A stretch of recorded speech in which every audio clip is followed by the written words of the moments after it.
And we'll wait just a couple of minutes to get officially started because I want to be mindful of an ADHD audience that is probably means that's a good idea. That's, by the way, that's my alarm to wake up.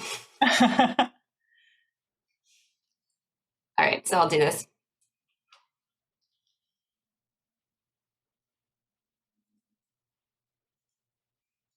So welcome everybody. We're just waiting for a couple more minutes for participants to come in before we kick off this first keynote of Neuroemergence 2023.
So while we wait, I'm just going to tell you that I'm really excited for this. This is the first of our keynote speakers. We have another keynote speaker tomorrow, so be sure to join us for that as well.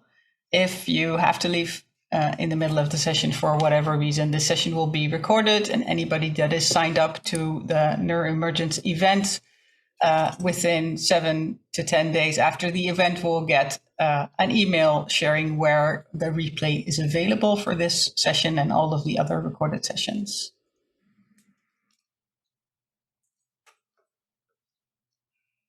We've had lots of people petting their cats on video while we do some of the panel sessions and some of the learning labs that are highly interactive as well. So welcome, cats. I'm seeing people make mention of their cats joining in the chat. And while we wait, if you are open to sharing, please share from where in the world you are joining us. Put it in the chat. I'm just going to wait one more minute and see if we have more participants coming in.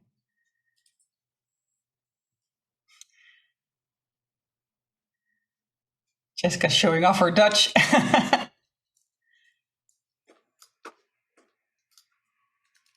You picked the easy one, Jessica. The hard word to learn in Dutch is gezellig, which nobody can pronounce if they're not Dutch, I think.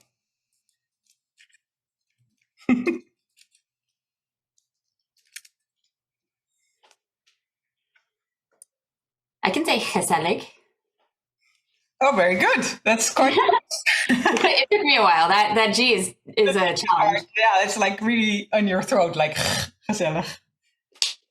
Gezellig. It's one of my favorite words, though. I love that concept.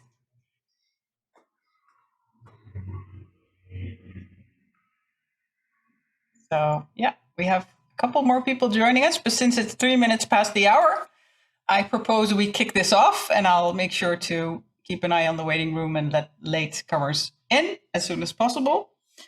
Let me introduce to you Jessica McCabe. And a lot of you might already be very familiar with her, but just for those who aren't, she started a YouTube channel in October of 2015. She's an educator, content creator, and neurodiversity advocate that I followed ever since I got my own late diagnosis. She's on a mission to share science-backed information. She also incorporates lots of lived experience stories. And I love the way she communicates with a lot of nuance and depth about ADHD. She helps people find their way to psychoeducation, strategies, resources, and also a community. And just recently, Jessica, you created a video on your channel which was open about the fact that you, in hindsight, think your channel was a bit ableist when you started. And I really resonated with that because I think I took part of that journey along with you of finding my own neurodivergent ADHD identity and shifting my thinking from wanting to outplan and outmanage the downside of ADHD to really working with my brain and also owning a lot of the strengths that come along with having a differently wired brain. Welcome. Thank you for being here. Thank you so much for having me. I'm really excited to be here. It's nice that it's a bit of an intimate group today. I'm excited that I can see the chat and keep up with it. I'm also excited that there will be some people joining afterward and watching in post. So I want, for anybody who is not here live, I want to mention that this is a keynote for Neurodiversity Pride Day, June 16th, and it's commissioned by the Neurodiversity Foundation and the Neurodiversity Education Academy, which is the educational arm of the foundation. And it's delivered during the opening day of Neuroemergence 2023. So yeah, I'm excited to be here. I'm going to play with my slides. This is my first time using this slide deck and my stream deck and everything. So if I have if I have some glitches, it's, you didn't miss anything I did. So let's do this. First of all, what I'm going to talk about is why I decided to learn about ADHD for my YouTube channel. I have a YouTube channel. I've been doing this for 8 years now. It started in January of 2016. I think that's 8 years. So why I decided to learn about it, what I learned over the course of those 8 years, and what my hope is for the future, having learned all of these things. And yeah, she was right. My channel did start out quite ableist. I started out in a very neurotypical world where nobody really talked about their ADHD openly. I was pretty sure I was the only one who had it. It was a shameful thing. Not the ADHD itself exactly, but being ADHD was not something that people really talked about or really understood much at all back then. And now we live in a very different world, and I have a lot of hopes for how things will go in the future. And I don't think it's that we have to just settle for fitting in anymore. I think we can start to belong.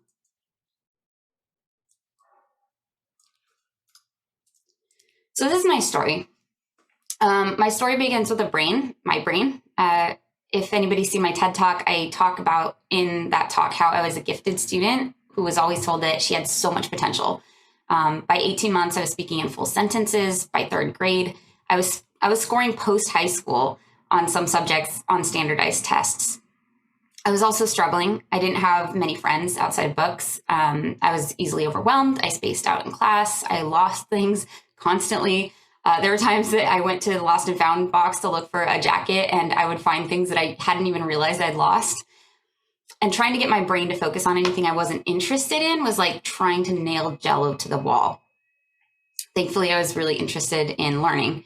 But I was also pretty weird. When other kids wanted to be a doctor when they grew up, or a teacher or firefighter, I decided I wanted to be a fish. But I was smart, so nobody was worried. It wasn't until middle school when I was responsible for getting myself to classes on time and remembering to bring and finish my own homework that being smart wasn't enough anymore, and my grades started to suffer. So my mom took me to a doctor who said that I was too smart to have ADHD. I guess that could have been the end of my story, but thankfully we found somebody to do an evaluation, and it was, I was diagnosed with attention deficit hyperactivity disorder, ADHD. And my doctor and my parents decided that given this shiny new diagnosis, maybe stimulant medication succeed where spankings and lectures had failed. No matter how much they lectured me about how important it was to do my homework, I couldn't seem to focus on it. So they decided to try this medication. And so I tried it, and it worked. The first time I took my medication, it was like putting on glasses and realizing that I could see without squinting. I could focus. And I remember having that same feeling as when I got glasses for the first time of like, this is what it's supposed to be like. This is what everybody else gets to experience. This is so much easier. So without changing anything else, my GPA went up a full point because the effort that I was already putting in suddenly worked. And honestly, it was pretty miraculous. My parents were very, very pleased with these results. By 14, I had friends that liked me. By 15, I had published my first poem. I got a boyfriend. By 17, I knew I wanted to be a journalist. And my local college had a program that would guarantee admission to USC. It's the University of Southern California. It's a very prestigious university in California. And they had this really great journalism program. So I signed up and started taking classes. And I moved in with my boyfriend. And things were going really great, actually, until they weren't. I started having trouble making it to class on time. I aced a statistics course, but I forgot to sign up in time, so I never got the credit. The demands on my executive function at this point were overwhelming my ability to cope, even with the medication. I took classes so that I could help my boyfriend with his music career, but I never really, I really honestly lost sight of mine. I ended up taking care of everybody else's needs and just forgetting, honestly, about my goals or doing whatever was urgent in the moment instead of whatever was actually important toward me making progress toward my goals. I never made it to USC. By 21, I had dropped out of college because statistically speaking, I knew I wasn't going to be able to graduate anytime soon. Over the next 10 years, I started and quit or was fired from 15 jobs. I bounced around a lot. I pursued a career in acting and stand-up comedy and massage therapy. And I got a dog, so then I started working at a pet store.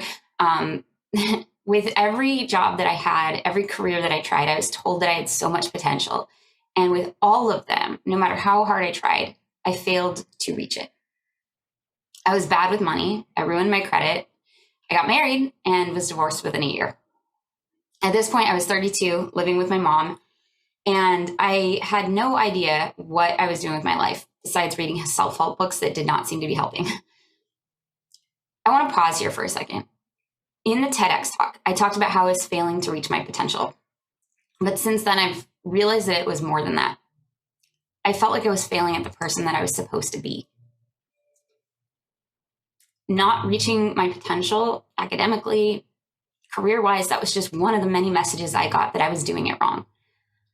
I was regularly sent very clear messages as to what was expected of me and how I was supposed to behave, and I consistently failed to meet those expectations, at least consistently. I could do it sometimes, I just couldn't do it all the time, which honestly made it harder. I've gotten used to being short. I don't expect to be able to reach tall shelves without a step stool or maybe a ladder, but I couldn't adjust to not being able to meet these expectations the way everyone else was sure I could, because sometimes I could. And when I did, it felt amazing. But when I didn't, the gap between who I was and who I knew I could be was really painful. And often I was punished for it. People thought I was doing it on purpose, that I didn't care. And I truly didn't understand what was getting in my way. It didn't make sense to me any more than it did to anyone else, why I couldn't just get somewhere on time, or just keep my car clean, or just organize my email inbox. Because I had trouble focusing, but my medication helped me with that. Everything else I didn't have an explanation for. And so I accepted the ones handed to me. I internalized them. As far as I knew, the medication was treating my ADHD, and everything else was just some sort of moral failing. I believed a lot of really negative things about myself. There are more labels that I internalized than I care to admit, but a few of them are really stuck. I'm irresponsible. Responsible people follow through. They don't bail or procrastinate or avoid things they know they're supposed to do. But my glove box was full of unpaid parking tickets. I spent money on things I didn't have. I spent money I didn't have on things that I didn't need or I already had but couldn't find, and then I'd forget to pay my bills. I showed up to class or meetings or work late or unprepared. I made promises to friends and broke them when I became distracted or overwhelmed. I don't think anyone ever called me irresponsible to my face, but I heard what people said. I heard what people said about me. I overheard that. And I heard what people said when others failed in the ways I was failing. How could someone be so irresponsible? It was not hard to put two and two together.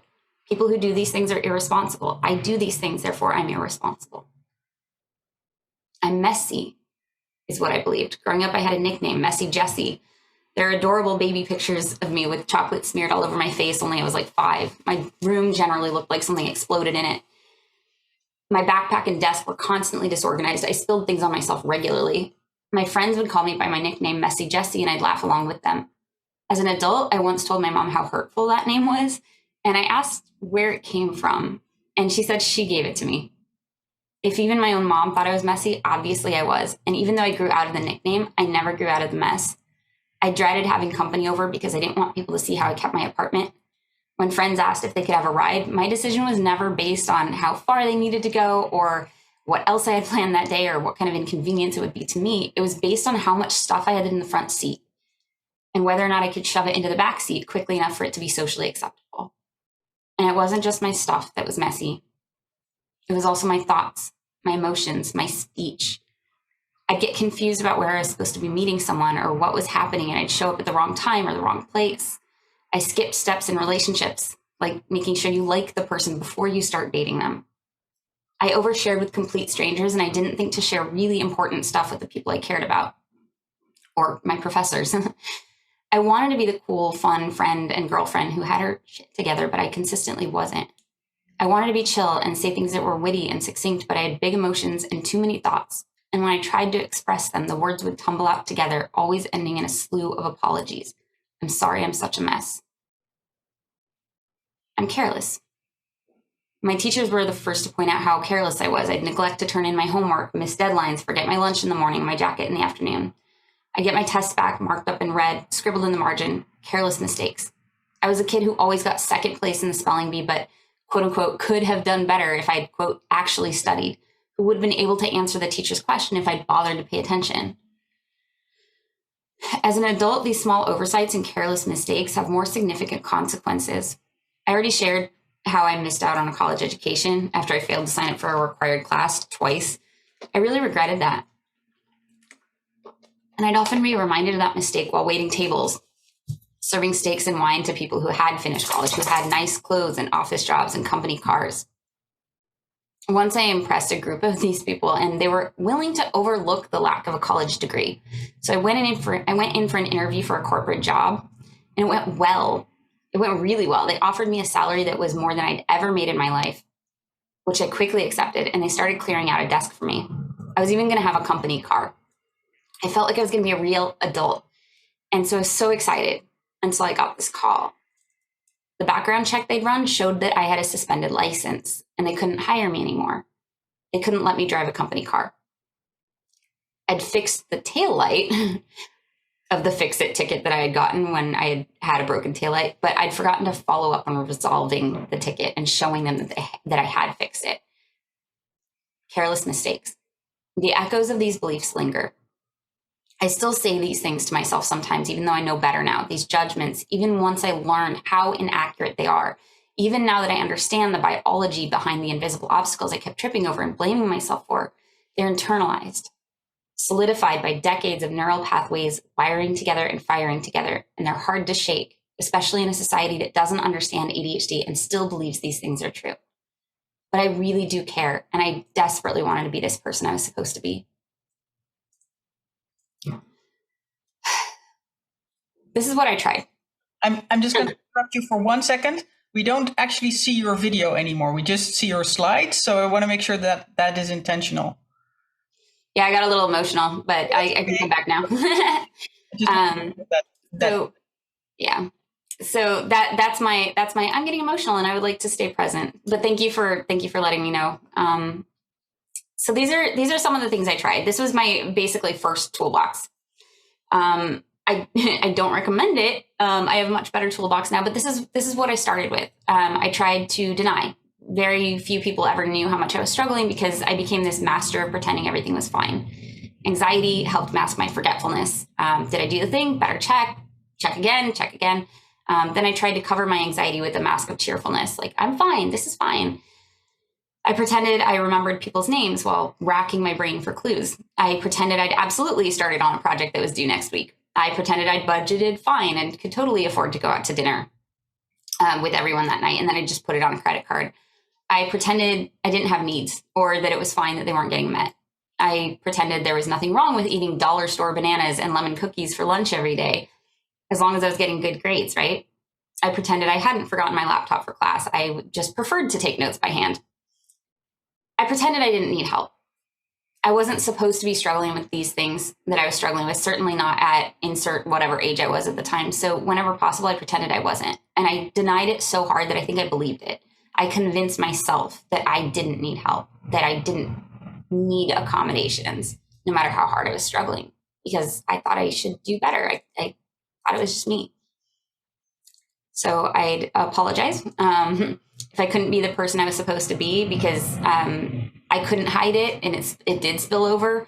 A friend came over and I couldn't get my house clean in time, or I did miss deadlines. I would just apologize if I couldn't be this person I was supposed to be and meet these expectations. At least I could feel properly bad about it, is what I figured. And it got to the point where I regularly apologized for things that weren't even remotely my fault, just because I assumed that it was, because it always was.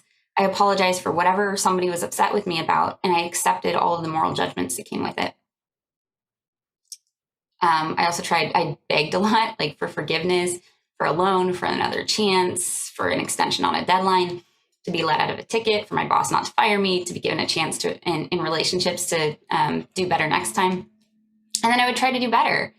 If I couldn't meet expectations, I figured at least I could exceed them. So I could overgive, overwork, overplan. If I forgot to buy somebody a $30 birthday gift, I would fix it with a $100 gift card. If I got to work 15 minutes late, I would offer to stay 2 hours late.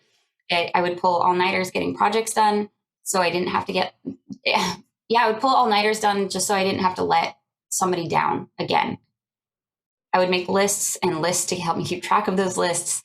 I'd start getting ready to go somewhere hours in advance, just so I would have some hope of getting there on time. I would think through everything that could go wrong, and I would plan for all of it. And inevitably, I would still miss something. Once while moving, I didn't want to forget anything important. I was moving cross country, so I put all of the important boxes in my car the night before, the ones that were really critical that I could not live without. But I forgot to lock my car door. The next day that I came out ready to move, it had all been stolen. So in my attempt to reach my potential when trying to do better wasn't working, I did what I learned to do. I did what everybody had always told me that I needed to do. I tried harder. It was a line I saw on so many report cards. So much potential needs to try harder. So when I wasn't reaching my potential, I tried harder. But as life got more complicated and there was more to do than just homework, the belief that I wasn't trying hard enough turned into something a bit more insidious. I'm not doing enough. I constantly felt like I wasn't doing enough, like I was always supposed to be doing more. And my medication, as helpful as it was in helping me focus, it also allowed me to do that. It expanded my capacity and I could do more. So at 15, I was going to high school, taking courses on writing children's books. I was on the swim team, working at McDonald's, had a boyfriend, and was trying to become a professional actress because it was the one thing that I felt like would make me enough money that my mom wouldn't have to work anymore. And I pushed the limits of what my body could handle, even on meds. As an adult, I always felt like there was more I could be doing for my career, for my parents, for my boyfriend, for my financial health, for my friends, for my physical appearance, for my future. I pushed myself to get that second or third job. I would try to do that extra workout, take that extra class, show up for whoever needed me. I tried self-help books, seminars, every organizational strategy anyone ever suggested. And whenever anyone needed something from me, my needs went out the window. When I failed to do the things I set out to do, I berated myself. Stop being lazy. You're flaky. You give up too easily. All these internalized messages, this internalized ableism. And I have a friend who watched me struggle ineffectively with some task and asked me, have you ever asked yourself if there's an easier way to do this? And I looked at him and I said, no, I'm just used to things being hard. So how did this all work out for me? This first toolbox. Great. Remember denial? Like there were legitimately times I thought, this is fine. Everything's fine. I just need to get through this next thing. I just need to do this. I just need to do this. And like things are actually okay. I had a vague awareness of things like accommodations, but I genuinely didn't think that I need them. I thought I was doing okay without them sometimes. I could do this. I just needed to try harder. I just needed to slow down a little bit. I just needed to get caught up. I'd be fine. This was fine. But how it actually worked out, not great. I was constantly discouraged, frustrated. I felt terrible about myself and my abilities. I got to the point that I just perpetually braced for the failure I already knew was coming. I developed an anxiety disorder. I started having panic attacks. I was constantly moving from one crisis to the next, just trying to keep up, trying to play catch up. And the more I tried to meet everyone's expectations, the less I seemed to be able to. I would memorize, I would try harder and move faster until my efforts were absolutely frantic. I would memorize lines for my acting career while driving, while doing my makeup. I would eat while I worked. I would text my boyfriend trying to fix a fight we'd had again while I was supposed to be hanging out with friends, or I'd cancel them at the last minute to pick up an extra shift at work. The only time I ever stopped was when I physically couldn't keep going and passed out from exhaustion. And eventually I burned out. At 32 years old, I was broke, divorced, living with my mom. My credit was terrible. I couldn't remember the last time I'd actually spent time with friends, and I wasn't even entirely sure they liked me. I burned out. Whereas before my efforts were frantic and I was overworked and exhausted, now I was disengaged. I didn't care. I was exhausted. I was disillusioned. I didn't care anymore. I did not know how to keep going. I didn't know how to do better and make everybody happy. I just knew that what I was doing wasn't working. And I was ready to accept at 32 years old that I couldn't be this person everyone wanted me to be. I was no longer someone who had so much potential. I was quickly becoming someone who hadn't reached it. At this point, I felt like I'd tried everything. So I did the one thing that I hadn't tried in all my years, and at that point, decades of trying harder. I stopped trying. I stopped doing anything extra. I started doing the bare minimum, what I absolutely had to do: go to work, eat, sleep, and that's it. I'm not suggesting this entirely, but I do wish I'd done it sooner, because in the space of a month that felt like a lifetime, instead of me fighting my brain trying to get it to do what I wanted it to do, my brain was able to talk to me. I was able to listen to my own needs for a minute. I was able to remember the times when I had come across a strategy for someone with ADHD. There would just be some random article or something that I saw in a bookstore, and it would work really well until I forgot to do it. And then when I remembered that it had worked for me, I would go back to try and find that article, and I wouldn't be able to find it again. So I decided maybe there was more to this ADHD thing than I realized. Maybe that was what was getting in my way. Remember, up until this point, I thought my ADHD was being treated. I thought I just had trouble focusing, and that was it. And my meds took care of that. And everything else was me just being terrible at adulting, just a terrible human being, and just a hot mess, right?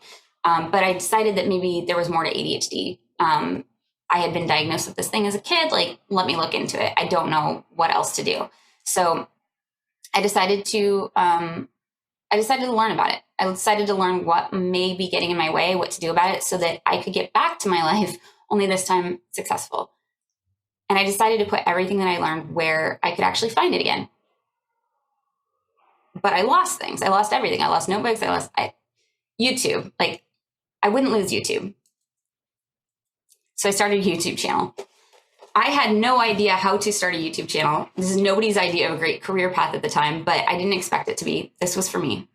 So I took the skills that I did have, Googling things mostly. I knew some people who could edit. I started a YouTube channel. I dug out my DSLR camera that I'd gotten for a photography course that I had taken like 3 classes of and then abandoned. I ordered some lights, and I offered to do my boyfriend's laundry in exchange for some help editing. And I got started. And I made the videos public in case they were helpful for anybody else, which they were. It turns out it wasn't just me that didn't really understand ADHD. I've been doing this for, again, 8 years now, and I've learned a few important things.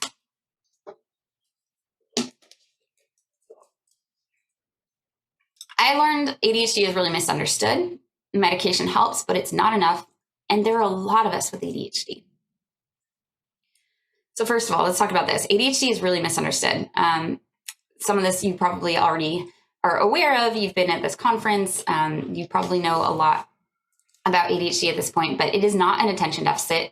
You don't have to be hyperactive to have it, and it affects way more than focus. ADHD also affects executive function, including working memory, set shifting, response inhibition, motivation, emotion regulation, sense of time. This is not a complete list, but it definitely affects way more than focus. So let's talk about working memory. So working memory is our ability to hold information in our heads while we work with it, or holding information in our heads temporarily so that we can do something with it in a minute. So if somebody tells you their phone number and you need to write it down, but you don't have a pen or paper and you need to hold it in your head, that's working memory. Or mental math. This is one of the reasons word problems were very difficult for me. I had good reading comprehension, but trying to hold all these different pieces of information in my head so that I could translate them and work with them, that was really difficult. And working memory tends to be impaired in ADHD. Motivation works differently. The reward system in ADHD brains work differently. We are not motivated by things that are important, it turns out. ADHD brains are motivated by things that are urgent, new or novel, of personal interest, or the right level of challenging, meaning they're hard enough that they're stimulating to our brains, but not so difficult that we get discouraged. So in other words, we're motivated by what is stimulating. And that's because of the way that dopamine works in our brains. We also have normal emotions, but our brains don't regulate them in the same way. So if we're in a situation where we're sad, most people in that situation maybe would be sad or angry or whatever it is that we're feeling. But the level and intensity to which we feel it is not typical. We don't inhibit our emotions. We have poor response inhibition as well. So what ends up happening is we have these really big, really strong emotions. They hit us quickly, and then we react with raw emotion. And this is one of the things that really gets us into trouble at work, because while other people have that kind of pause to think about what they're about to say before they say it, we often don't. Things are often out of our mouths before we have a chance to decide whether or not we want to say them. We also experience time differently. We have shorter time horizons, which means the moment that something lands on our mental plate as, oh, this is something that's coming up, I should get ready for it, it's much shorter. So whereas somebody, a simple example is whereas somebody might say, okay, I need to be somewhere in half an hour. It's going to be a 15-minute drive. I should start getting ready now. Oh, it's a 15-minute drive. I have 15 minutes to play video games, right? The point at which it feels like we need to start is very short. And so things for us can feel very now or not now. A project that's due in a year, unless I put that on my calendar and then work backwards to figure out what needs to be done by when and realize like it actually is urgent that I start on it now, I'm not going to think about it. I'm not going to think about it until maybe the week or night before. We also have just a softer sense of time. So those with ADHD tend to have a harder time telling how much time has passed. Dr. Russell Barkley did a survey on adults with and without ADHD, and 98% of people with ADHD reported they had time management issues versus 8% of people without ADHD. 98%. And their partners agreed. 97% of those partners said that, yes, my partner has time management issues. So 98% of people with ADHD self-report having difficulties with time management. 98% of people don't self-report liking ice cream. I looked that up. 96% of people like ice cream. 98% of people with ADHD have difficulties with time management. So if you do, this is part of the ADHD too. And this all can have a significant impact. It can hurt our ability to sustain our effort toward long-term goals, like graduating college. 40% of people in the United States who start going to college, or people without ADHD who start going to college, complete their degree, which is already concerning, right? That's a lot of student loans to only have 40% of these people graduating. But for those with ADHD, that rate is 5%. 5% of students who go to university who go to college or university in the United States graduate college. Our health, self-care is really hard for ADHD.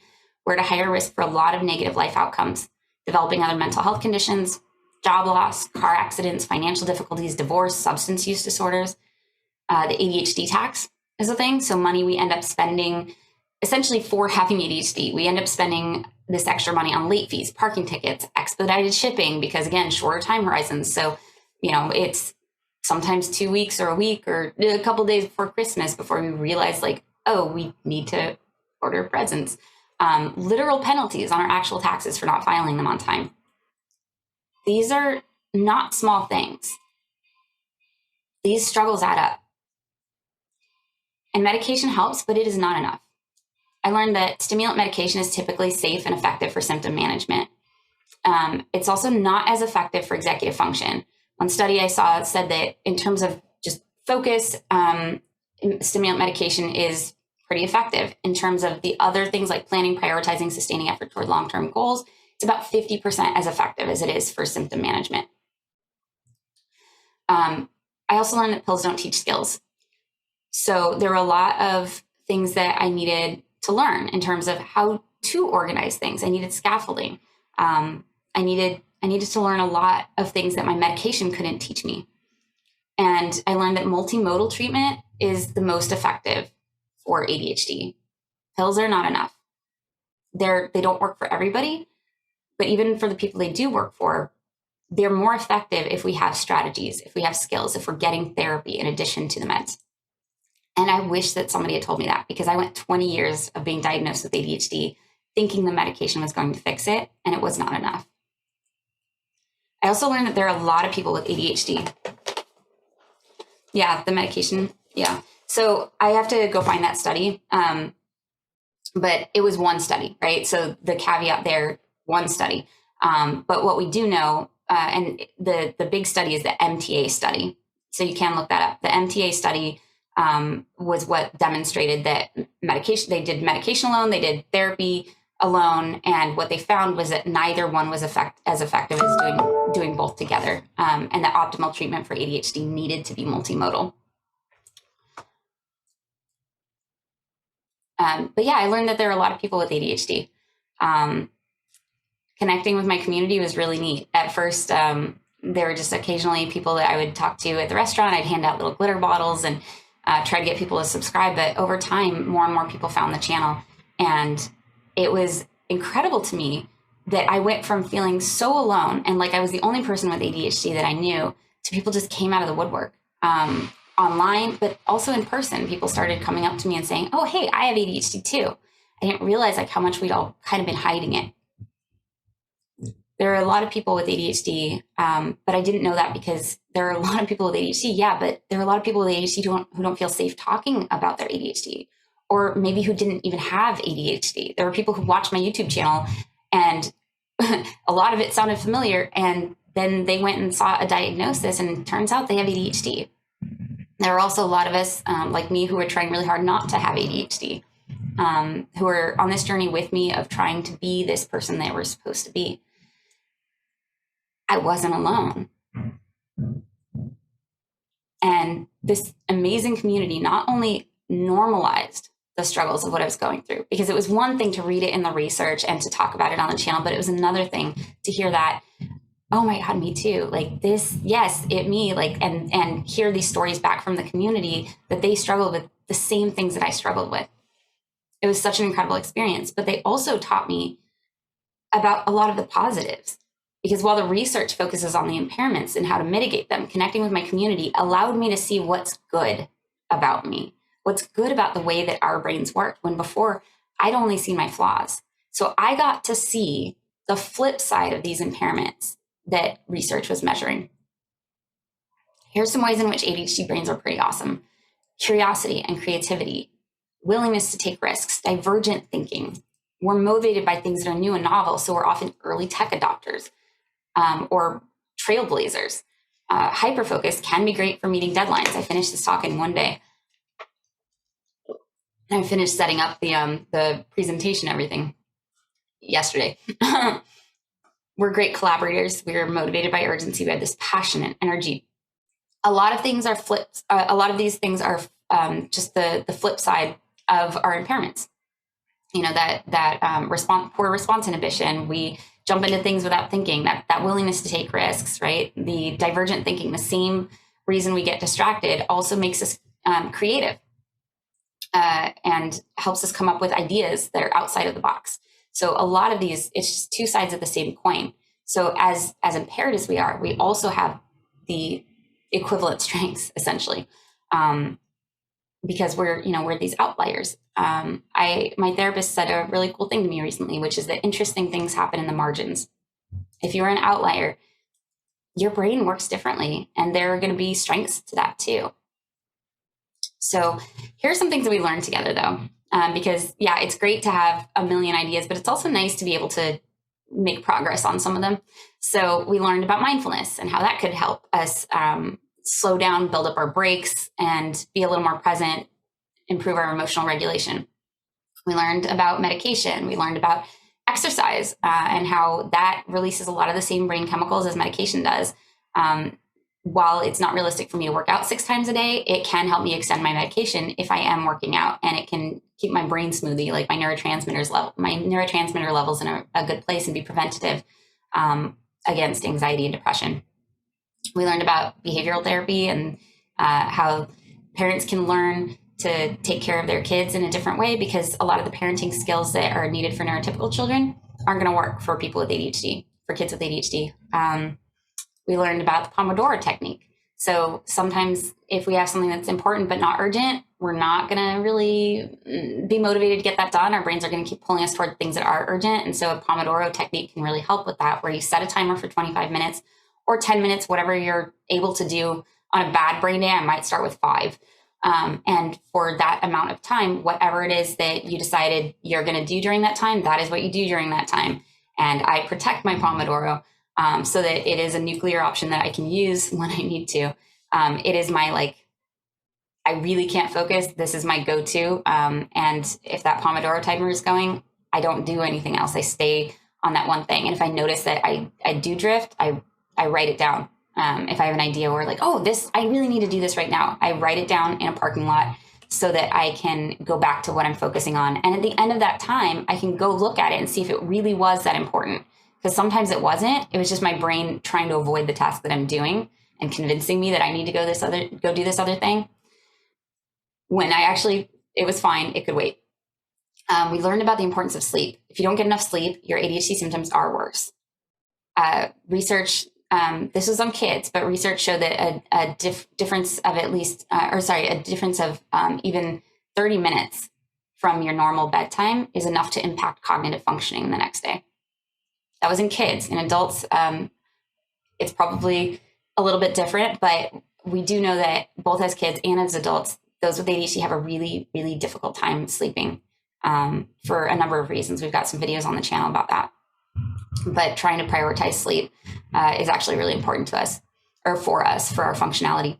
And we learned about time management, how to start figuring out how long things actually take us, and get a little bit better at being able to predict. So here's how that worked out. Great, like actually great this time. I felt empowered. I heard from my community, they felt empowered. There's this strong sense of community, people speaking openly in the comment section about what they were dealing with in a way that they never felt that they could before. We improved our ability to recognize these invisible obstacles. We developed language to explain them to others. And we started sharing strategies. We started feeling comfortable talking about our ADHD. And I saw my community talk about their ADHD, and then not just with each other, but at work, at home, on TikTok. Somebody sent me a video, a Scottish MP sent me a video of himself speaking at Scottish Parliament about it. This was definitely working out better than just trying harder. We also still had ADHD. So at this point, I realized 3 things. No matter how many strategies I learned, I was still going to have ADHD. I got to the end of my journey of trying to be this person I was supposed to be and realized I already am. Of course, I'm going to struggle with things that people with ADHD struggle with. If I didn't, I wouldn't have ADHD. This idea that I would somehow outwork, outplan, outperform, outsmart my ADHD and then essentially function like somebody who's neurotypical, but also then be creative when I wanted to be and be able to slip into hyperfocus. It was the internalized ableism that made me believe that was preferable and even possible. The gap between my performance and my potential, I learned, that wasn't about me not doing enough to reach it. It was a result of me having ADHD in a world that wasn't built for me. It was a result of me lacking the skills and support I needed, skills that I've had to teach myself over the past 7-8 years while unlearning advice that was really bad for me, that just didn't work for me. It was wrong for the way that my brain works. And it was also the result of these faulty expectations based on the idea that everyone's brain should work the same way. They don't need to. I also realized that the person I thought I was supposed to be was based on neurotypical standards, and I'm not neurotypical. This is how my brain works. I'm gonna work better sometimes than others because how well my brain works depends on how engaged I am. I'm gonna get distracted more. I'm going to need stuff written down, so I'm not trying to hold so much in my head. If I'm gonna talk for an hour without going wildly off topic, I'm gonna need to use notes. I'm also going to be endlessly curious, wildly creative, and passionately devoted to what I think is right. 3, I don't have to be. I do not have to not have ADHD to be valid as a human. I didn't want to fix my community and all these beautiful brains that I was talking to every day. So why was I still trying to fix myself? I valued these things in other people, and I was trying to erase them in myself. I've always believed that everyone has something to offer the world. What I didn't know is that they can offer it. We can offer it as the people we already are. I have changed the world. And I didn't do it as the person I was supposed to be. I did it as the person I am. It took me 8 years to figure this out, but there is value in neurodiversity. I had something to offer, not despite the fact that my brain worked this way, but because it did. There's value in neurodiversity, and it does not depend on overcoming our conditions. Even if we could, society would lose out on all the ways that it has benefited from neurodiversity. Those with ADHD have contributed a lot, not despite their ADHD, but often because of it. We are 300% more likely to start our own business. We're creators, inventors, early tech adopters, trailblazers. My autistic grandfather helped develop the crystal technology used in microwaves. You're welcome. There are a lot of people with doctorates who have very special interests. Many people with PhDs are thought to be autistic. Pattern recognition, special interests. There are all of these really specialized skills that are, the medical model says are wrong, but they are really valuable to society. And those with ADHD are often bumblebees, pollinating one job or group of friends with ideas and skills that they've learned somewhere else. Research does not focus on these positives, but sometimes it does stumble across them by accident. There was a study that I came across years ago about they were trying to measure if they put a child with ADHD in a group at school with other children who are neurotypical, if they would get more off task, like if the whole group would get more off task than if they just had a purely neurotypical group. So they put an ADHD kid in the group of non-ADHD kids and see if they got more off task.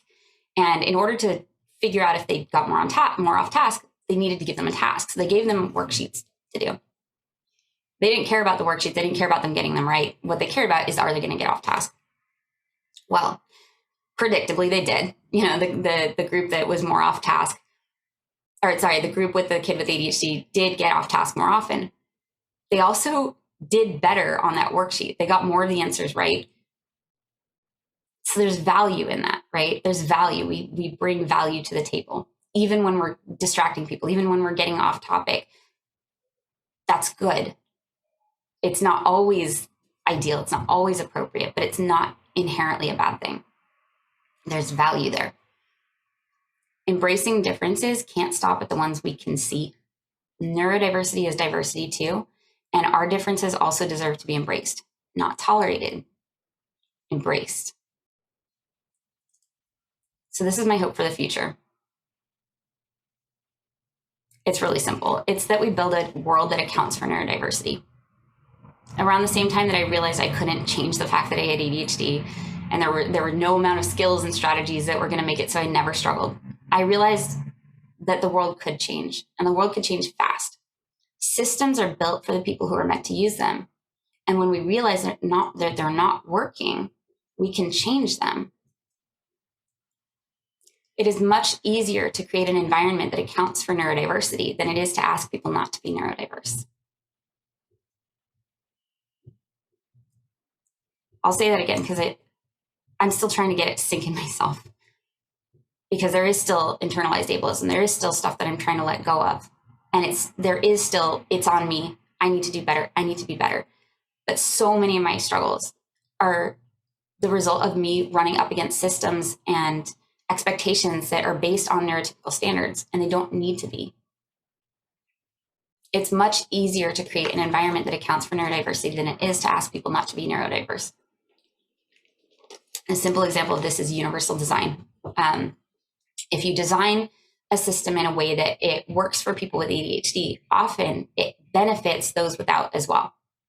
So a very simple example of this is when I was waiting tables, I would really do an amazing job of everything. Like I liked taking care of people. I liked serving people. I was really quick, and I would fly around the restaurant and do a really good job taking care of all my tables and stuff all the receipts in my server book. And when I would get to the end of the night, because I was such a strong server, they made me the closer. They made me one of the closers pretty regularly, and I could take as many tables as came in late at night when there weren't any other service to give it to. So they would make me a closer. But at the end of the night, I would have so much paperwork. I would have taken so many tables, and I'd have all these receipts and coupons and everything. And I would have to sit and organize them at the end of the night when my medication had worn off, when I was exhausted. Sometimes it was 1, 2 in the morning. And the manager couldn't go home until I finished this and I turned it in, and she could, go do her paperwork. And night after night, I struggled with this. I would sit at the bar and try and get through these papers, and it would take me sometimes up to an hour to do what it took my peers 10 minutes to do. And I finally had a manager. Most of the managers would just complain. They'd roll their eyes at me. They would think I was milking the clock. They would pressure me, like, how's it going? What's happening? I finally had a manager sit next to me and say, what's going on? And I started crying, and I said, this is really, really tough for me. I'm exhausted. I don't know which papers go where. I'm having trouble organizing. And she said, would it help if you stapled your papers together during your shift so that at the end of the shift, it wasn't such a mess? And I almost said, yeah, that's what I should do. But something about her tone told me that she actually wanted to know, like, would this work for you? And it was something where, in theory, yeah, if I could staple my paperwork throughout the shift, yeah, that would help. But I knew that I couldn't, because in order to do that, I would have to go back to the back line. My section's here, back line's all the way over here. I would have to fight through all these other tables, get distracted by other people asking for things, go find the stapler, staple the thing, and take care of my tables. I knew I wouldn't be able to do it. And so she said, okay, what would help? And I said, can there be a stapler at every terminal, every place that I can go to put in an order? If there's a stapler everywhere, then as soon as I go to put in an order, I can staple it. And she said, yeah. So we got staplers. Probably cost the restaurant maybe $20 to get staplers at all of those terminals. And it not only helped me and made it so that the managers got to go home on time, I got to go home on time, it helped everybody else in the restaurant be more effective too. That's universal design. If you do things in a way that's going to work for the people who are struggling the most, it's going to benefit those who don't struggle as much as well. But that universal design, accounting for neurodiversity, it starts with being able to acknowledge it exists and being able to talk about it. If the system is creating barriers for everyone with ADHD, maybe that system needs to change. Removing barriers for us, again, makes it easier for others to access too. And it's important to talk about it. It's important for us to talk about where these barriers are for us, because the struggles we face and these invisible obstacles often go unseen. If you saw somebody in a wheelchair trying to get up some stairs because there was no ramp, it would be fairly obvious that they need a ramp. But there is so much stigma around ADHD and neurodiversity in general that the struggles that we face and the obstacles and the barriers we face, we often mask. So the more we feel safe to talk about this, to talk about what we're running into and what's getting in our way, and normalize these invisible obstacles we keep tripping over, the better we can address them. So where are we consistently running into the same challenges? Can we build a metaphorical ramp? Not just to benefit us, but to benefit others with ADHD and even those without ADHD too. And then we can work from there. So yeah, this is how I think it starts. We have people in positions of leadership who have ADHD. We can meet people with curiosity, not judgment when they speak about it. Ideally, we meet halfway. So we learn to interface together. So instead of making sure that the person with ADHD is conforming to the standards that are going to work for the person who's neurotypical, maybe we can meet in the middle. for me, one of the simple examples of that is instead of having a specific time that I'm supposed to be somewhere, having a range of time. And that way I aim for that beginning. And if I'm a little bit late, that's fine. Having a little buffer room, having a little error tolerance built in to systems is really helpful for me. Even in this keynote, I said this might be anywhere from 45 minutes to 60 minutes. Learning about it, eliminating language like should be able to, or it's easy, because for some people it's not. Saying that it's something is easy or that somebody should be able to do it relies on this idea that everybody's brain works the same way. And because it's easy for me, it should be easy for you. And that's not how it works. There are things that I find very easy that those who are neurotypical would not, and vice versa. There are things that people who are neurotypical take for granted as like, well, yeah, but that requires no thought. When for me, it actually requires a whole afternoon of trying to navigate and figure out the steps and plan it. Normalizing struggling with ADHD symptoms when you have ADHD too. There's this weird thing where people with ADHD, it's like, it's okay if we have ADHD as long as we don't have ADHD. You know what I mean? Like it's okay that you have ADHD, but then also don't be late, be consistent, all of these things that are like, but that's the ADHD. Like I can try, but I can't perfectly manage my symptoms. I can't perfectly manage my impairments. It's not possible. I have this diagnosis for a reason. And supporting and accommodating challenges rather than punishing them. If you saw somebody in a wheelchair and there wasn't a ramp and they were having trouble getting up the stairs, would you punish them for that? I would hope not. But that is often what we do to people with ADHD. Teachers take away recess for kids who can't sit still in class. We're sent to detention for talking too much. We get laughed at or publicly called out for having gotten distracted. We get sent messages telling us we're bad students, we're bad employees, anytime we don't manage our condition perfectly.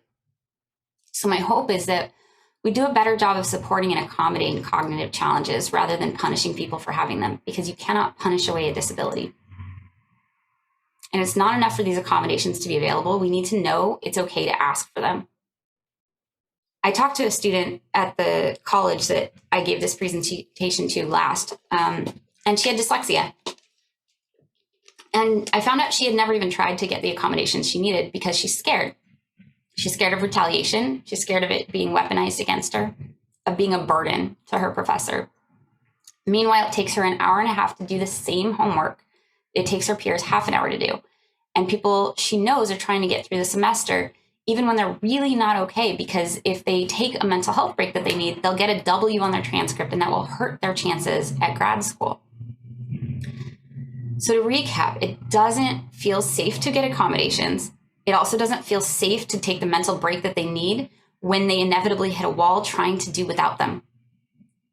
This is how the conversation ended. And I went back to my hotel room. I thought about it for a bit, and then I went back and asked her, what would make you feel comfortable seeking accommodations? Anything? And she said, if it were more normalized, if professors were like, please let us know your accommodations. And also, if you haven't gotten them yet, here's how to do that. And she said, I know it's on the person who needs support to go ask for that support, but if professors and other leaders initiated, and it's the same here, if partners initiated, if bosses initiated, if friends initiated and said, hey, let me know if you need something. I know that this is something you struggle with. I'm here for you. Let me know what you need. If they initiated that conversation, it would feel safer to ask for it. We have framed it in society like it's not okay to ask for help or like it's a burden. And there are so many students just like her that say, I don't want to feel like a burden asking for help. But right now, the burden of this ADHD, of the impairments it causes and the sometimes disability that it causes, it falls entirely on the person who is already struggling to seek the support that they need in an environment in which it doesn't feel safe to do so. I hope that changes.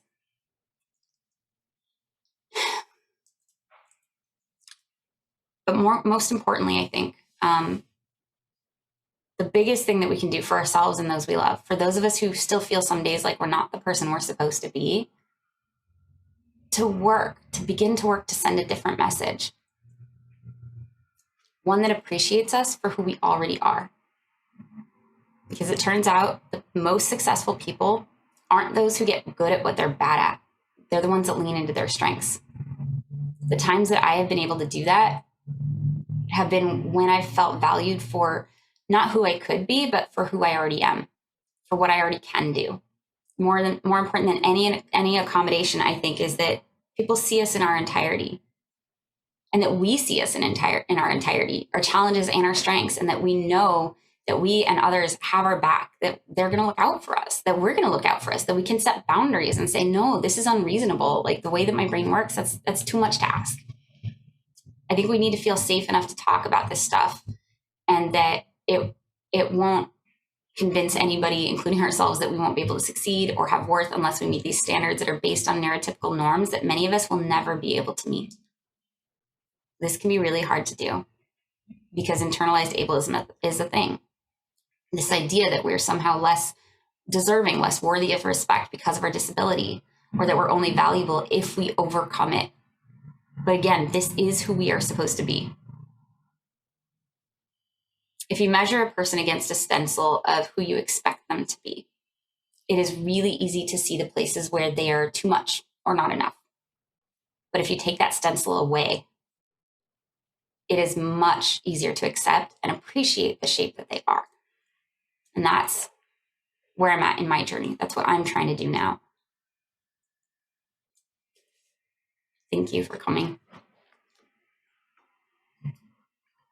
Thank you so much, Jessica. Thank you so much for being vulnerable and open here with us. There has been lots of cheering you on in the comment section, as well as lots of take your time. And if you don't want to not be on camera, that's also fine. And Thank you. People like screaming in recognition and yes. And yes, man. Yeah, I did it. 60 minutes. I was very proud. And we started a few minutes late.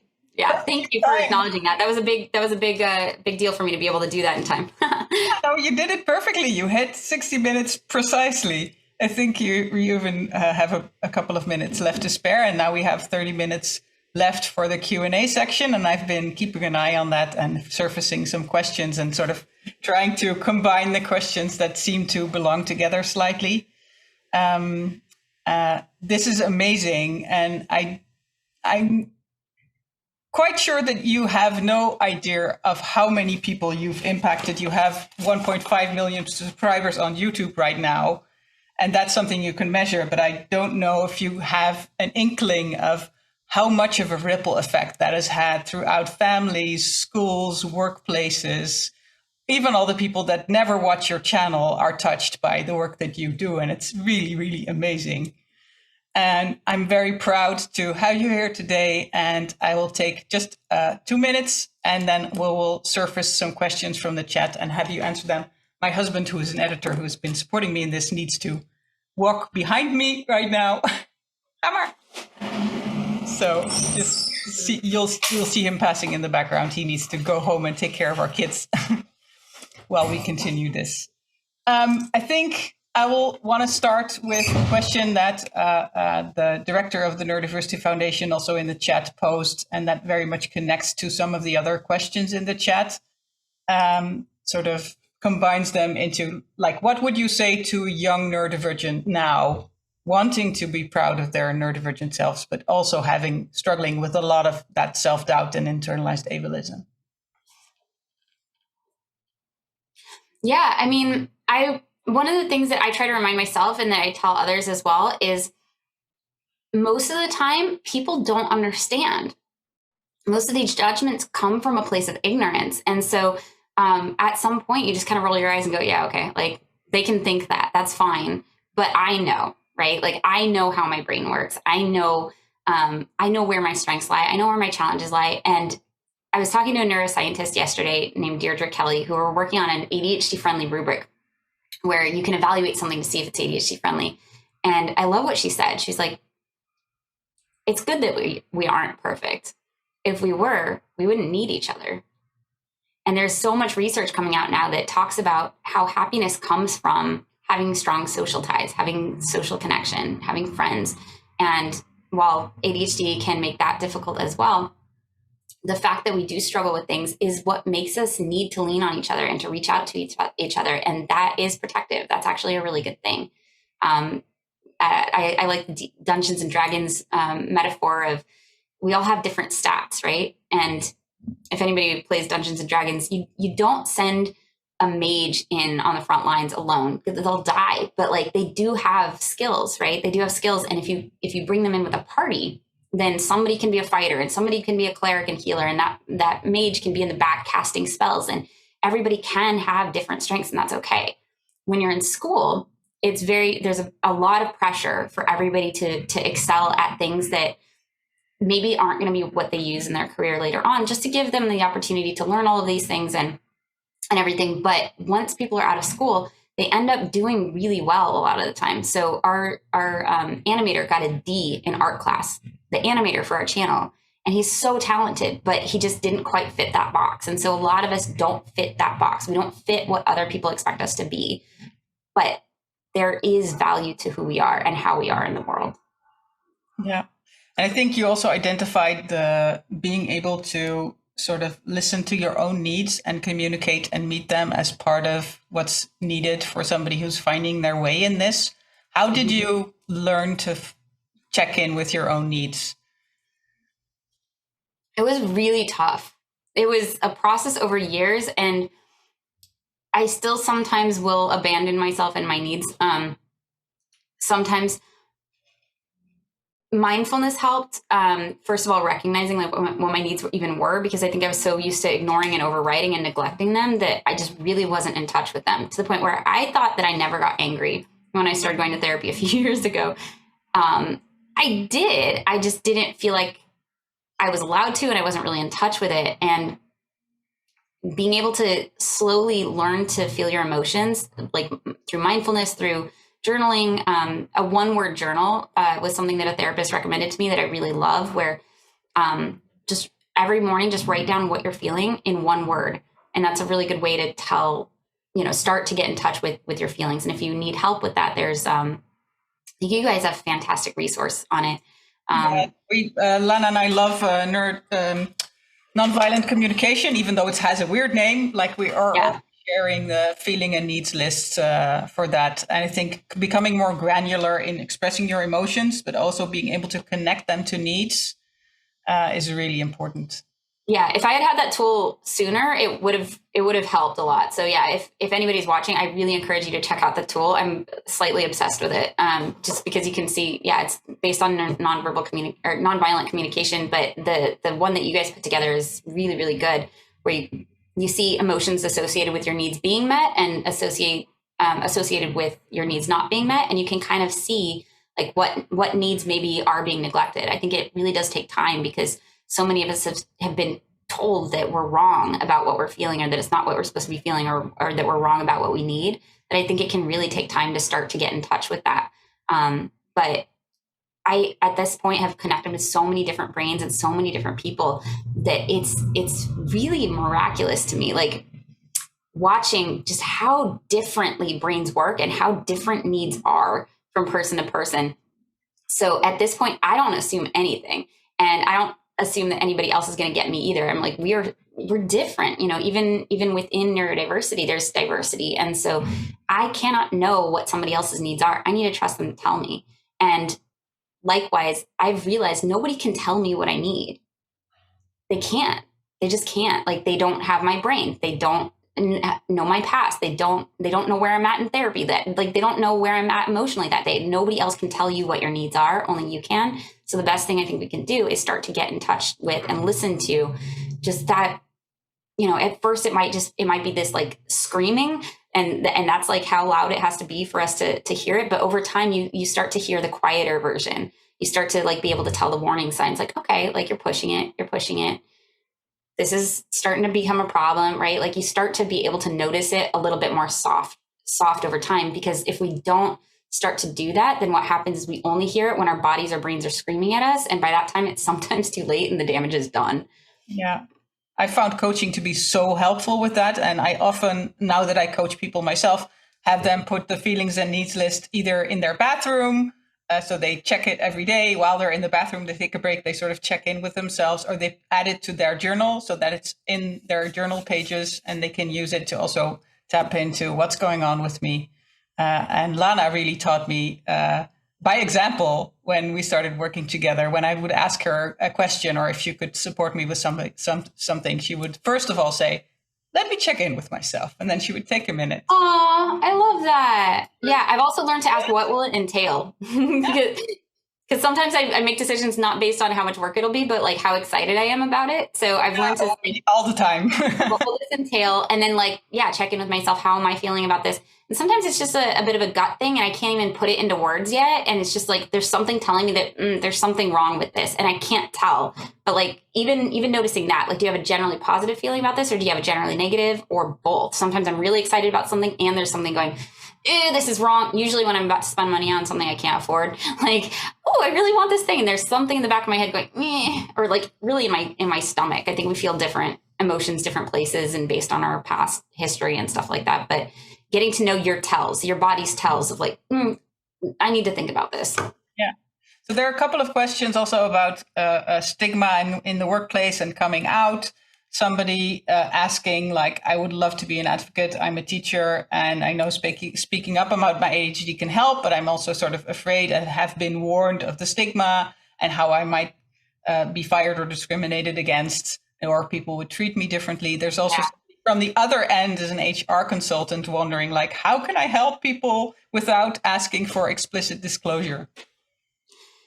Yeah. So, I mean, then it depends on where you work for HR. AskJan.org is a fantastic resource for accommodation. So if you're not aware of that, it's based in the US, but they actually take calls and chats from all over the world. So you can reach out. They have monthly workshops as well, free seminars where you can sign up and get some tips on how to handle things. So yeah, AskJan.org is a fantastic resource for that. In terms of the safety issue, I think it actually is really, really important for us to be safe. First and foremost, safety is important. The truth is that discrimination still does happen. Retaliation does happen. And even if they're not discriminating against you for that, it can be other things. So I once got fired from a job for being 4 minutes late to work one day. It was not because I was 4 minutes late to work that day. In retrospect, it was because I had a meeting with a manager where I'd been corrected on something that I thought was unfair, and I got really emotional about it, and I was trying to self-regulate. And so the way that I did that, and it came out of my mouth instead of in my head, where it probably would have been more helpful to stay, I said, well, it's fine. This isn't what I want to do for a living. This isn't what I'm doing for my career. This is just a job. It's fine. And one of the managers was resentful, apparently, of the fact that he did kind of feel stuck in this as his career when he had just intended for it to be just a job. So he was offended. And next time I was 4 minutes late, he fired me for being 4 minutes late. Same thing can happen with ADHD, where you talk about your ADHD and they don't fire you because of the ADHD, but they find another way. So it's understandable to be concerned. One thing that can be done is to disclose not the diagnosis itself, but the ways in which you struggle. So as a teacher in a classroom, it could be as easy as, sometimes I have a hard time focusing, and I even get distracted.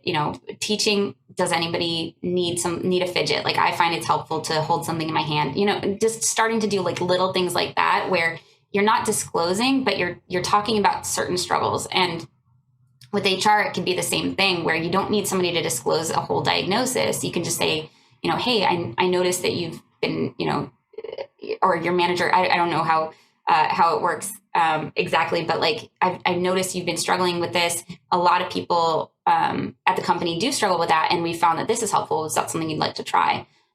Because a lot of employers are willing to provide accommodations, even to people without an actual diagnosis, because they're cheap or free a lot of the time, and they tend to be cheap or free, and they tend to have a really good return on investment. So like, why wouldn't you want to buy somebody an extra stapler if it's going to save you a bunch of money on them staying late and doing paperwork, right? Yeah. So, yeah. Fully agree. I do a lot of work in learning design, specifically around workplace learning. And I always tell HR managers and managers, like, ask your people how they do their best work. And that opens up the conversation for accommodations as well, without anybody ever needing to disclose. Yeah. And a question that my boyfriend, who's a clinical director over at Take This, which serves gamers in the gaming industry, one of the things that his CEO taught him to ask, and now I ask, is what do you need to be successful? when you assign a project, when you hire somebody, what do you need to be successful? Because that's it. That's not anything anybody ever asked me at any job that I did, but it's such a simple and powerful question. And on the flip side, for the safety thing, if you are in a position where it is safe for you to talk about it, maybe you are at a company where you know that your position is secure, or you've moved up and you've done a really good job. You have a lot of really good performance reviews lately, whatever it is. They need your skills. Like, you know that you're not going to get fired. Speaking up in that situation, even if you don't need the accommodations, even if you don't need the support, starting to speak openly about it can make it safer for others at that company to do the same. So that's kind of what I think about now, is like when I consider if I need to ask for an accommodation or something, and I feel like I can maybe get away with it, I will usually ask for it just in case, just to help normalize it, so that I know that I'm using my position of safety. Like, nobody can fire me. I am my own boss. Like, I use that position of safety to create more safety for others who maybe wouldn't have it otherwise. Yeah, I really struggled with it. And I think it's also a journey, because as a learning designer, I was always afraid, like, if I'm more outspoken on platforms like LinkedIn and I really out myself as a person with ADHD, I will never get hired, because learning design also involves lots of detail-oriented work.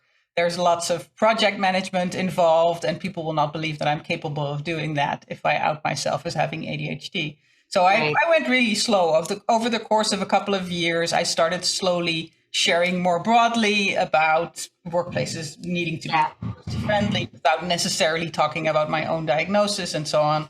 And so I would say find a place where it's comfortable for you to start. As Lana is always saying, is it good enough for now, safe enough to try?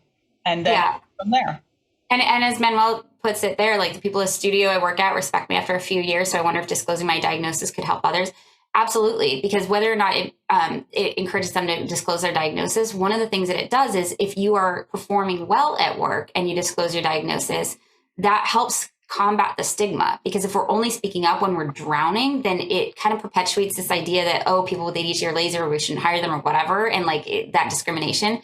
But if you're in a place where you are doing well and you talk about it openly, then they get the flip side of it too, because ADHDers can be very high achievers and high performers as well. And so we don't need to necessarily be struggling to disclose. Yeah, absolutely. And as Feitje is pointing out in the chat, you can also be a detailed-oriented ADHD person. I know quite a few bookkeepers with ADHD, and nobody would ever believe that they have ADHD, because yeah, and I see that a lot.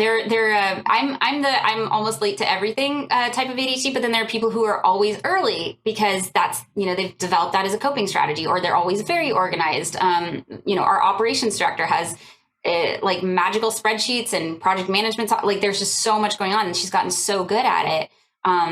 We all have like different ways that we've ended up with coping strategies, but I feel like sometimes that detail oriented, or that uber organized, or like really productive, or always on time kind of person, that can come out of the same struggles too. We all respond differently. So I think the more that we talk about it, the more that people do start to see the diversity within neurodiversity, and the safer it becomes for everybody to talk about it and not instantly be seen as a walking stereotype. Yeah. I want to finish off with another sort of pulling together various questions around fear and punishment. So you talk about eliminating punishment. What do we do instead? And somebody in the chat was asking, like, I know this is a huge topic, but how do we adult properly if it's not motivated by anything except fear? Right. So I'm a really big fan of a lot of things. Okay, so first, I have so many things to say on this. First of all, the research has shown that punishment is actually not as effective for people with ADHD as it is for people who are neurotypical. It's actually not effective at all. I learned that as a learning designer, punishment leads to avoidance. Right. And a pretty broad themed associated with whatever the punishment is about. So you will start to avoid the entire situation. Right, exactly. So as ineffective as it already is for people who are neurotypical, it's even less effective for people with ADHD. However, rewards are even more effective for people with ADHD as they are for people who are neurotypical. So taking a more positive approach, encouragement, instead of like, hey, I noticed you were talking in class. I noticed you did this wrong. Encouraging, noticing when they're doing it well. In third grade, I had a teacher who was brilliant. His name was Mr. Ibarra, and he at the front of the classroom he had a whiteboard, and he would line up these prizes on the whiteboard, and he would give out tickets all week to students that he caught paying attention, engaging in class, turning in their homework. He would just hand out tickets, and at the end of the week he would do a raffle, and whoever won could go pick out any prize that they wanted. I had another teacher who yelled at all of his students. Which teacher do you think got better results? It's the one that caught the kids doing things well. So that encouragement is really powerful. I forgot what the question was, but I had a lot to say about it. The question from the participant was, this is a huge topic, I know, but how do we adult properly if nothing is motivating except fear? What was the beginning of the question? I know this is a huge topic, but how do we adult properly if nothing is motivating except fear? Oh, sorry. I thought there was more to the question before that. I combined it with my question of if we need to eliminate punishment, what do we do instead? Got it. Okay. So accountability is important, right? And so interestingly, while we don't want to do punishment, accountability is helpful. Dr. Barkley talks about this too. Those with ADHD don't need less accountability. They actually need more accountability. They need more check-ins. They need more what's going on. And then if like I said, instead of punishing challenges, we support them. We go, hey, what's going on? I noticed, I've checked in with you a few times. You haven't gotten started on this. Do you need support? Sometimes it's that we weren't sure what to prioritize. Like we weren't able to break down the task. Sometimes there's, perfectionism. There's all kinds of things that could be going on. But usually in my experience, if someone with ADHD isn't doing the thing, it's because they need support. Not because they don't want to or that they're being bad. It's that they're stuck or they don't know where to start, or they're overwhelmed. They have too many other priorities and they don't know how to narrow it down. So there are simple things to do, like, hey, show me what you have on your plate. Like if you're a boss, show me what you have on your plate. Okay. Like let's prioritize these three things, focus on these three things. The rest of it, I don't care about as much as these three things. So and we can do that for ourselves too. My research consultant, Dr. Patrick LeCount, has a great tip that I use all of the time, which is when I'm really, really overwhelmed and I get into that kind of like decision paralysis of like, oh God, so much needs to get done. He has this beautiful rule. What are the three things that if you get those things done today, you will consider today a success? Because I can't just narrow it down. I can't be like, well, that's not important because everything feels important. But if I only have to pick three things, then suddenly my brain can be like, oh, okay. If I got that, and that done, okay, yeah, then the day would be a success. And then I honestly usually end up getting a lot more done too. But narrowing it down to what I have to do that day is so helpful for me. Yeah, fully agree. And people are commenting on how rewards don't seem to quite work for them, but sort of other people being happy because they finished something is. I would say that's also a reward. Like we are social creatures. And so identifying what is rewarding for you, even if it doesn't fit into a stereotyped definition of a reward, like a prize or some money. Oh, 100%. And here's the big one I figured out is we don't release anticipatory dopamine the same way that neurotypical brains do. So if the reward is next week, that doesn't exist. Like that's not going to be salient or motivating to us. But if, for example, I'm allowed to eat an orange on camera when I finish my keynote, I get that, I not only finish the keynote, but like I get something pleasant. I get the smell of the citrus and I didn't plan this, but I do this all the time where I will actually reward myself while I do the thing or immediately afterward. Because that's what happens is dopamine is released, and dopamine is a learning neurotransmitter. And so when that dopamine is released, your brain goes, that felt good, do it again. And so that reinforces that behavior. And so a lot of times when I'm writing, I will snack on animal crackers, or I'll have like a nice cup of tea, or I will reward myself while I'm doing a thing, because I will not work for a future reward. I just won't. Yeah. I think there was another question about where this information about multimodal treatment can be found, because I think lots of people want to point other people in their lives to that research, because it's so important to know that the pills alone are not enough. And still here in the Netherlands, sometimes you can get a prescription from either your psychiatrist or I know in other countries you can get it sometimes from your GP. And that's it. Like you don't get handed any other support. And for me, I was lucky enough to get a sort of a triple treatment of being diagnosed, getting lots of psychoeducation, and then being coached by the psychotherapist that helped me get my diagnosis.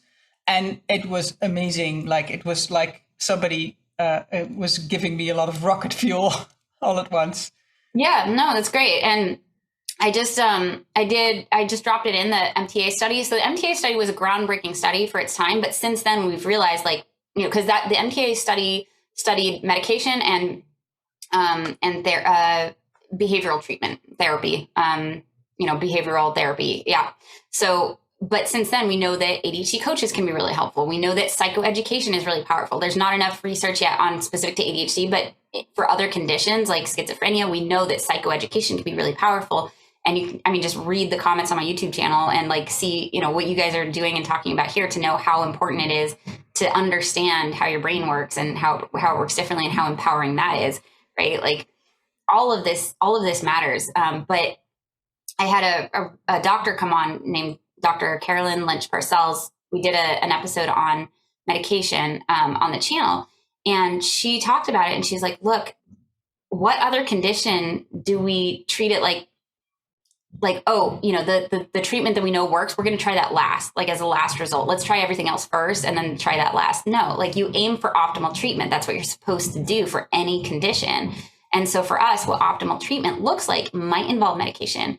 It might involve stimulant medication. It might involve non-stimulant medication. It might not involve medication. It might involve exercise. It might involve, there's so many different ways that we can support our ADHD brains. But what she said to aim for is optimal treatment. And I'm hitting that point because what I thought the goal was like, get off your meds, right? Like that's the holy grail is like, oh, well, like don't need your meds anymore. Like overcome your ADHD and then you don't need meds.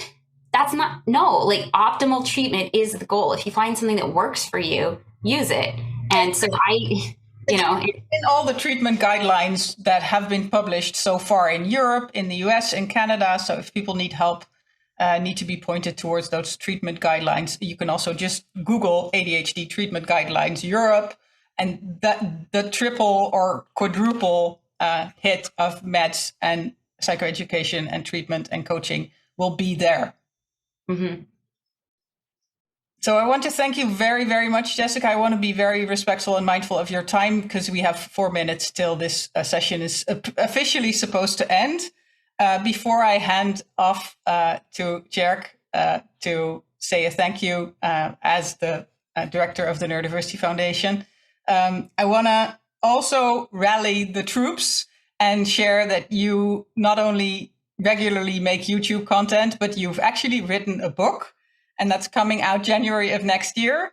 And I know that if we all pre-order it, and I think you're about to announce the pre-order possibility next month or something. If we all pre-order it, you might be able to make the New York Times seller best list and get the book translated into many other languages as well. So I just want to shout out a rallying cry to everybody here and everybody that might be rewatching this later to keep an eye out for Jessica's book announcement and to go and pre-order it, please. Thank you. Yeah, we should make an announcement across my social media platforms next month. And everything that I've learned about ADHD, I'm not joking, everything useful that I've learned about ADHD is crammed into this one book. It is, I might have to cut some of it out to make sure that it's not 544 pages, which is what it currently is, but there's a lot of information there. And I'll start doing more science communication videos on the channel soon too. This year it's been mostly vlogs, so I could focus my SciComm efforts on the book, but I'm very proud of how it's turned out. So amazing. It was such an honor to have one of my early on heroes like that. One of the first wonderful resources that I found when I learned about my own diagnosis here on the channel, here on the Neuroemergence with me. And I'll hand off to Tjerk for a final thank you. Hi, Jessica. My name is Tjerk. I wasn't on the screen most of the time because I was very emotional during your talk, which is not common for me, which is a very good sign. And we want to thank you on behalf of everybody at Neurodiversity Pride and the Neurodiversity Foundation for your enormous effort for this talk, but also in general, for your honesty and for your openness and for your vulnerability and your bravery, because it gives us strength, it gives us power, it is heard, and your message is felt. It's felt with the heart, it is felt with the brain, and it touches so many people, so many more than you'll ever know. So thank you. You make us feel the ones who are most often the odd ones and the weird ones, like we belong, like there are many of us, like there are many friends who are just as odd and weird as all of us, and no one is weird and no one is odd. We're just awesome in our own way. And you make us remember the value of staying true to ourselves. And you make us remember the promise of a world that promises that. And on June 16, I am never more delighted to be able to share that message with the world. Thank you so much, Jessica, for your talk today. I think I speak on behalf of everybody who was listening today of our deep admiration and our appreciation for what you brought forward today. Thank you. Thank you so much. I can only say, yes, fully agree. And lots of people in the chat are pitching in. I know it's a small group, maybe compared to the audiences you're used to speaking to, but just know that we've been sharing and being quite vulnerable with each other all day. And it's very, very meaningful to have you join us as well and share this very personal story when our theme is owning our story. So thank you so much. May I invite everyone to unmute yourselves and let's just give Jessica a warm, applause and thank you. So Shower, thank you, Shower. Unmute yourselves. Jessica. Thank you so much. We love you, Jessica. Tot ziens. Tot ziens.